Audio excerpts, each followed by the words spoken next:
Bonjour, dans cette vidéo, on va voir ensemble comment comparer une fonction à une constante, notamment avec un tableau de signes. Allez, à tout de suite. Au fait, c'est quoi exactement comparer une fonction à une constante? Voici une courbe représentative de la fonction f, et la droite, qui représente en fait la constante, c'est une droite d'équation y égale à k. Dans ce cas-ci, la courbe coupe la droite en 3 points.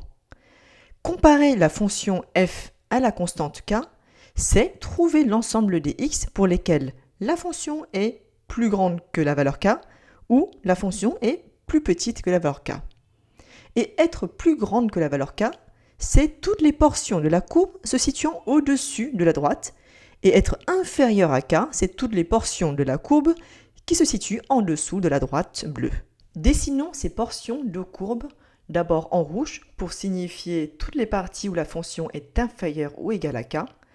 Ces portions correspondent à certaines valeurs de x. Ces ensembles de x correspondent aux ensembles pour lesquels la fonction est inférieure ou égale à k. À gauche, tu peux voir que c'est un ensemble qui va jusqu'à moins l'infini. Au contraire, les portions en vert se situent au-dessus de la droite y égale à k. Les ensembles de x associés à ces portions sont les ensembles pour lesquels f de x est supérieur ou égal à k. Ce sont des intervalles fermés ou ouverts. Passons maintenant à un cas classique où on te demande de résoudre f de x supérieur ou égal à une certaine valeur, ici 4, pour une certaine fonction définie. Les 3 étapes qu'il faut suivre commencent tout d'abord par définir l'ensemble de définitions, deuxièmement, transformer l'inéquation et la calculer, et enfin, établir un tableau de signes pour conclure. Allons étape par étape. Commençons par l'ensemble de définition de f. L'expression, comme tu peux le voir, de la fonction f est 1 sur 2x moins 3. Et dès que tu vois une fraction, c'est vigilance maximale. Et la vigilance, elle porte sur le dénominateur. Celui-ci doit être différent de 0. On va donc trouver là où les valeurs interdites de la fonction. Pour cela, je résous 2x moins 3 égale à 0. J'obtiens x égale à 3,5. 3,5 est la valeur interdite, puisque pour x égale à 3,5, le dénominateur va s'annuler, et ça, on n'a pas le droit. L'ensemble de définition de la fonction f est donc l'ensemble R, à l'exception de la valeur 3,5, qui est la valeur interdite.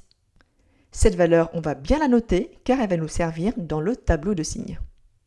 D'ailleurs, dans ce tableau de signes, on notera une double barre pour associer à la valeur interdite. Deuxième étape, on va transformer l'inéquation et la calculer. On va utiliser la dernière équivalence qui dit que f de x supérieur ou égal à k, c'est équivalent à dire que f de x moins k supérieur ou égal à 0. J'ai simplement passé k à gauche. Et on aime bien cette écriture parce que comparer à 0, c'est toujours simple que de comparer deux valeurs. On va étudier ainsi le signe de f de x moins k. Alors écrivons ceci. F de x supérieur ou égal à 4, c'est équivalent à dire que 1 sur 2x moins 3 supérieur ou égal à 4. J'ai juste réécrit l'expression de f. L'inégalité équivaut donc à 1 sur 2x moins 3 moins 4 supérieur ou égal à 0. J'ai simplement passé 4 à gauche. Mon but dans ce calcul est de factoriser, c'est-à-dire de le transformer soit en un produit ou en un quotient. Ça va me permettre de calculer le signe beaucoup plus simplement. Je vais donc mettre au même dénominateur, c'est-à-dire que je multiplie 4 par 2x-3 en haut et 2x-3 en bas. Et tout ceci supérieur ou égal à 0. Je peux donc maintenant mettre avec un même dénominateur qui est 2x-3.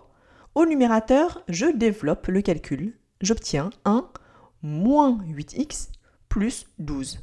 Le tout supérieur ou égal à 0. En simplifiant tout ceci, j'obtiens moins 8x plus 13 divisé par 2x moins 3 supérieur ou égal à 0. Voilà comment j'ai transformé une soustraction en un quotient. Et les quotients, j'aime bien parce que je vais pouvoir utiliser la règle des signes.